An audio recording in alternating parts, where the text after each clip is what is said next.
Should be, yeah. Hello, everyone. My name is Rita Egidio. Welcome to Dream Warriors podcast.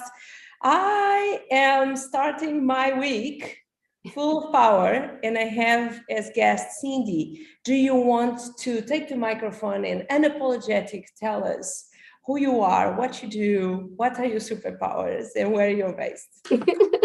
Well, first of all, thank you for inviting me to be a part of your podcast. So yeah, my name's Cindy Edington. So where am I from? I live in Fairport, New York. So that's in the USA. I'm a transformational life coach. I'm also a certified yoga therapist and a Reiki master teacher.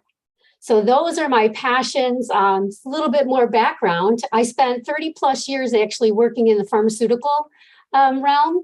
In clinical research operations. So I actually worked in pediatric vaccine research for a great number of years. I worked in ophthalmology, I worked in oncology, neurology. So I've got this big, huge clinical background, but my passions were always yoga. I really loved coaching. And I did that part-time on the side for, I would say, 20 some odd years. And about 3 years ago, I turned 60, believe it or not. And I was saying how beautiful you are. Oh, well, thank you. I'm 41. I want to look half as beautiful as you. And, you know, I have been focused so much in looking up to women that are on this planet for longer than me, so I can think about what I want to achieve and how I want to feel and how I want to look. And that is what I did want to say. Thank you. I'll take those compliments right in. I think part of it's good genetics, but also part of it is I just take really good care of myself. But as I was saying, you know, I turned 60 and I had all these beautiful sideline passions that I wanted to do. And I thought, I'm running out of time. That was my mindset at the time. I was like, oh my gosh, I'm running out of time, you know, and I want to get into this full time. So I jumped in both feet about 3 years ago, and I haven't looked back ever since. And I just absolutely love what I do. I really focus in on women and women's empowerment. So I do a lot of work of weaving. I do a lot of weaving, if you will, of actually I'm an EFT practitioner, and you had mentioned that to me. So again, similar just in terms of approach, but I really love women's empowerment. I like to weave in the coaching and the mindset with the limiting beliefs and also what happens from a chakra perspective. So I try to pull in these different perspectives and use them, if you will, as tools to whatever the person that I'm working with actually needs and resonates with. So I really just enjoy that. We are talking about, like, I became obsessed with women and helping women and giving my knowledge and my tips. Not that I don't work with men, but it's just something about helping women who go and help other women. There is so good karma, dharma, or whatever you want to call it.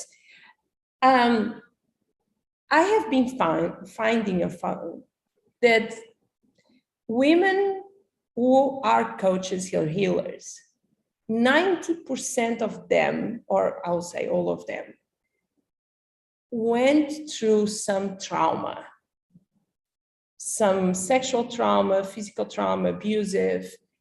All of us, I don't know you, but all of us. And my question to you, because I want to leave this in a high vibe, is, are we the chosen ones? We have this ability of picking up the pain and the damage, or not the damage, I don't want to use that word, or what happened to transforming fuel, petrol, electricity, to go and grab the world with two hands and just serve. Do you think it's we have that superpower? That is I totally think we do. And I too have had my own, whatever you want to call them, traumas. We'll call them some big T traumas. And I think that when that happens, it provides such an opportunity. To me, it was like it pierced my heart open, because my heart got broken in so many different ways. We could get into a whole nother cast about all the things that women go through, just in general. But yeah, I would agree with you. I think that when you've gone through some type of traumatic event, heartbreaking event, if you will, heart opening event, I think it takes us to a place that, yeah, we learn something from that. We grow from that. And then we want to share that growth, right? So that somebody else doesn't have to like basically go through what we went through. If we can prevent that, that's the perspective I come from anyways, is like, look at, if I can give you any kernels to help you not go through some of the things that maybe I went through, great. But I think we're all going to have our own journey, right? We're all going to still have our own things that we need to learn from. Yeah, always a work in progress, right? Yes.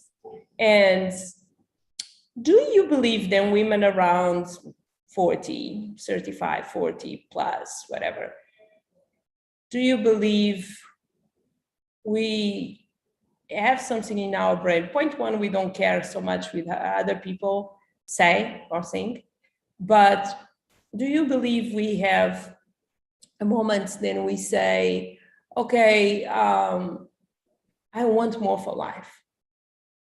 Oh, yeah, absolutely. I think you're spot on. I think that in your 20s, in general, we'll just go in general, right? In general, of course. In your 20s, you're still really trying to like figure yourself out. You know, you're doing a lot of exploration, I think, and trying out a lot of different things. I like to equate it to shopping, right? I'm going to try on a lot of different sweaters. And oh, this one's cozy and this one's itchy. You know, maybe it's a mohair one. I got to get rid of that. But it looked good for the moment. So, you know, I think we do a lot of exploration, but once you get into your 30s and into your 40s, I think you just get into a different, you know, mindset time of your life where you're like, is this really all there is? You know, what else is there? And I think you start to focus in then more on what are you really passionate about? I know that's what it was for me anyways. It was like, I was good at certain things. You know, it's kind of, again, older than you. So it was like, oh, you know, when I was in high school, it was like, oh, well, you're good in math and science. You know, this is the path. And at that time, the choices were limited. You were either going to be a nurse, you were going to be a secretary, you were going to be a housewife, you know, and it's not that long ago. But I mean, it was like the palette of choices was so limited. You know, and you get to that and you're like, yeah, I'm really good at certain things, but is that what I really love? Yeah. Yeah. So I think you do. I think you get to a certain point where you just want to open up yourself to a different way. And you're right. You get to a point too where you really don't give a crap, you know, what people think anymore. And it's really interesting. This weekend, I went to do Akashic Records full course, and I'm working on this for quite some weekends now. And it's such I don't know if you know what it is, but it's such a out of the normal material 3D mind. And 1 year ago, if someone told me, then I was going on this, you know, journey of looking and believing that spiritual information can come. It was such surreal thing for me. But I was lacking spirituality. I was meditating, but I was not spiritual. And I always felt then I had gifts, and I always felt I was a healer, but that was because I live in Europe, that was a no-go. And now then I'm in Central America or Mexico. That is such a normal thing to do. Do we expand and we become more open to other possibilities or open to joy with the age? I know some people don't, like some people get really grumpy with the age and go down on the hill, but I feel there is a new wave of women who live transitions. And they are, because you are talking about your possibilities. I was DJ on a men's world, and I was really a no-go. I was the underdog. Now it's so normal, but 20 years ago it was not. And I just want to believe there is a new age of, basically I want you to tell me your opinion, but a new age of women who are coming on the middle age and say, this is not the end. This is just the beginning. I almost was going to swear now. It was just the beginning. I'm Yeah. just now, I'm coming with my game. I'm coming into my game. I'm going to play this. Yeah, I totally agree with you. But, I think, again, that we have evolved culturally, society. Now, some cultures and societies, maybe not so much. But I just think, again, if we go in general, I think with, again, internet, there's more access to information. People, I think, are being more open. I have found that to be the truth for me personally in the past several years, even that it's even getting more open and more open. And I agree. I think that the younger generations, there is more acceptability. Again, when I started teaching yoga 22 years ago, people thought I was like, whoa, it was still so out there. Now there's a yoga studio on every corner. Right? Every corner there's a yoga studio. But back then it was like, oh my gosh, what are you, a Buddhist? It was like they locked into the religion piece. It's like, oh, you must be this, or they labeled it. You must be this, you must be this, you People must are be always that. looking for labels, right? They are always Yeah. looking for labels. And I'm curious. So on that time, you're probably on my age when you did that. And that time, starting things around 40s was like, if it is now, in that time, it's like, what are you doing? Oh yeah. Again, it's just interesting for me. Interesting time again in my life. I needed more. So I was a fitness instructor for like many years. I took a yoga class, actually took a Kundalini yoga class from a coworker. Again, this is when I was still working in clinical research. And he was teaching yoga on the side. And I did this Kundalini class. And it wasn't very physical. It literally was not a physical practice at all. And I was used to cardio kickboxing and, spin classes and all of that kind of stuff. So I went in there and it was just, again, a little bit more mindful. And I walked out of there. Literally, I felt like I was walking on air. And that was the hook. I was like, that to me was the big draw to come inwardly, because I had realized that I had spent most of my life connecting externally.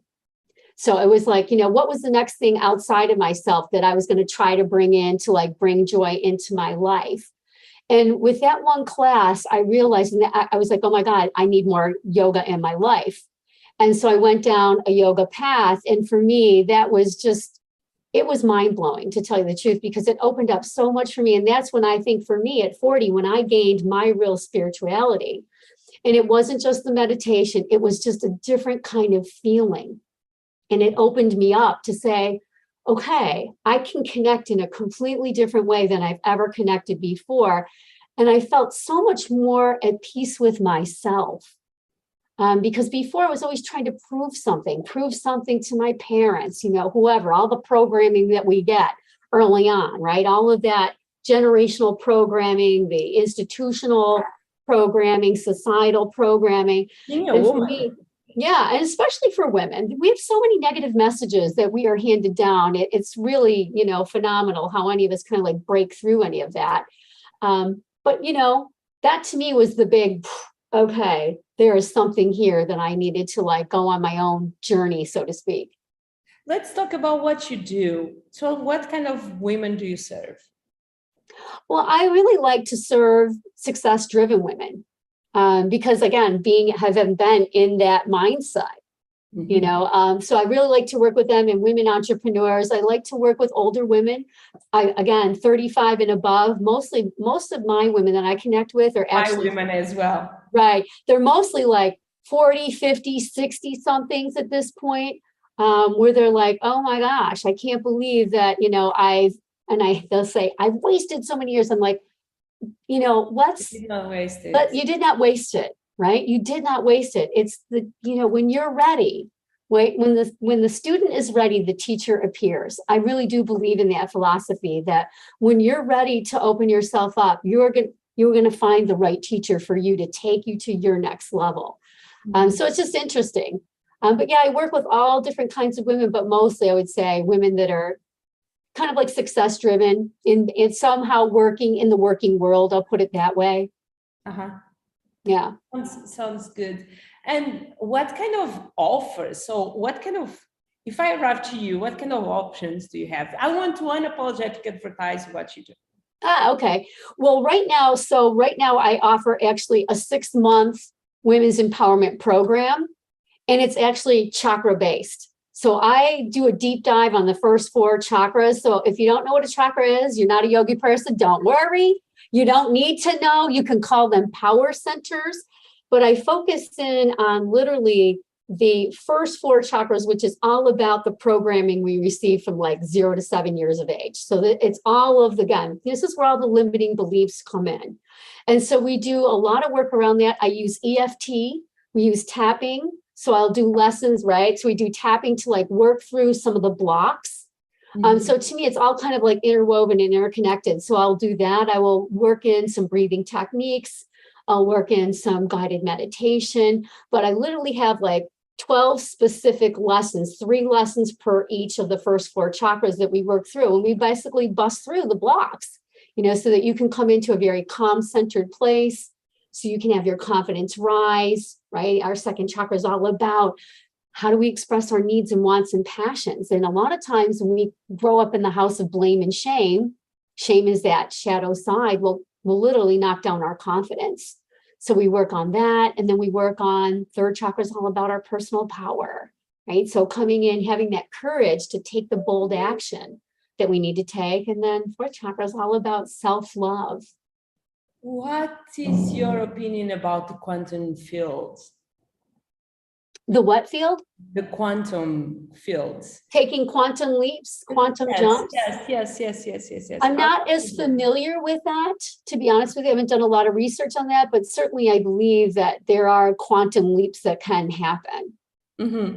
No, I was just wondering because the energy that I'm getting for you it's a very, I believe, the same kind of energy that I feed myself. When I always have a quote, and it's not mine, but you always translate very well. It's taking responsibility, taking ownership of the results before you have any clue how to get the results. That say a lot about me, and I believe probably say a lot about you. And it is a superpower when you know it. When you decide you want something and you know it deep down, you don't care, you don't know how we are going to do it, but you know you are doing. Yeah. Do you suffer through of that disease? It's such a terrible way to put it. Do you, because it's the vibration that I get, then you are a woman, and then when you know what you want, you go and get it.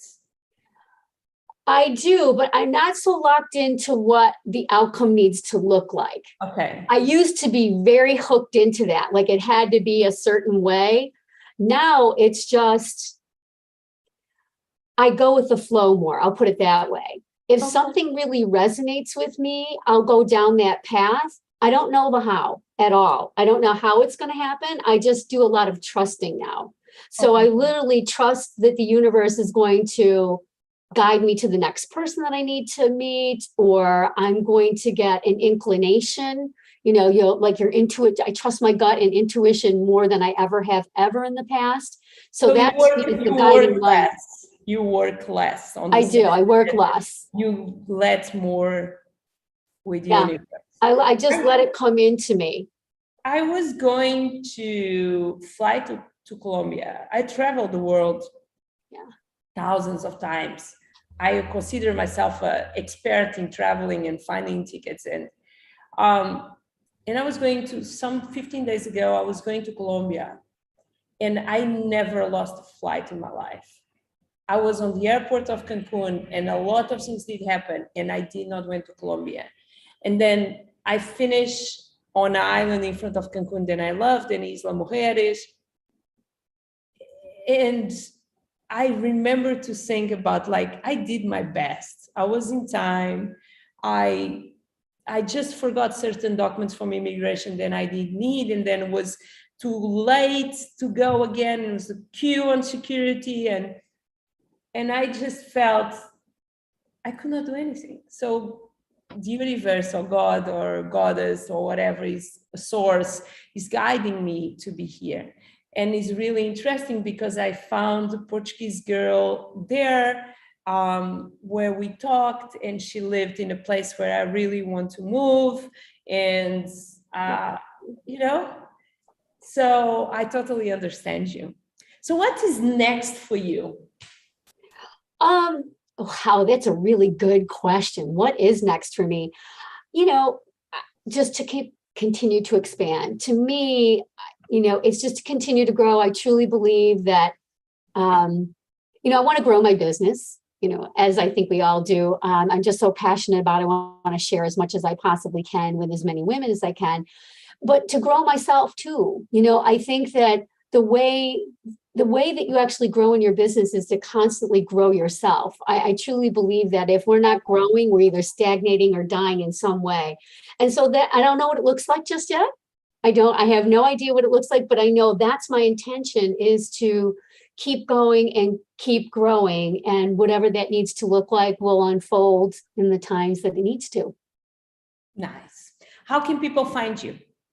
So I have a website. My website is www.tranquilheartwellness, all one word, .com.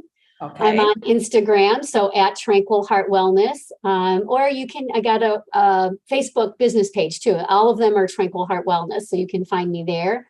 Can you say it slowly? So sure. It's Tranquil Heart Wellness. Wellness. Okay. Yep. What's the idea behind the name? All one word. Again, to me, it was all being so externally focused for a long time. I used to have a lot of anxiety all the time, right? So to me, I wanted to have a tranquil place, tranquil heart. And wellness to me kind of like looks at the overall. Again, I want somebody to be overall. That's my wish and desire for all women, is to have an overall wellness about themselves, whatever that needs to look like, whether it's physically, mentally, emotionally, spiritually, you know, connecting all of those dots together. Beautiful. I want you to tell a message that you could give to your younger self 20 years ago. Oh, everything's going to turn out just fine. Just be open. Don't worry so much. You know, it's all going to turn out just the way it needs to and is supposed to, and you're going to be just fine. Very nice. And a quote.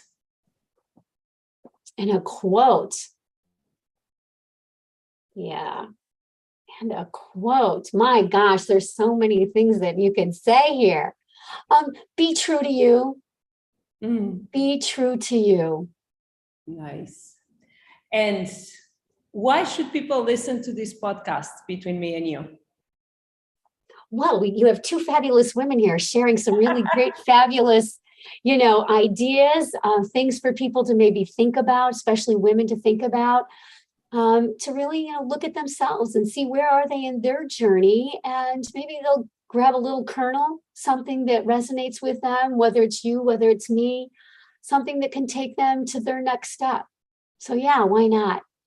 Nice. Thank you so much, Cindy. I am going to say bye to these people listen to us, and then I will properly say bye to you. Guys, thank you so much for being here. Ladies, live your dreams, make it happen. My name is Rita Egidio. I had Cindy here with me, and go and check out what she's doing and start working with her. Why not? Maybe it's the next teacher who needs to guide you. Next person is going to guide you. Thank you so much. It was a pleasure. I see you guys on the next one. Bye-bye.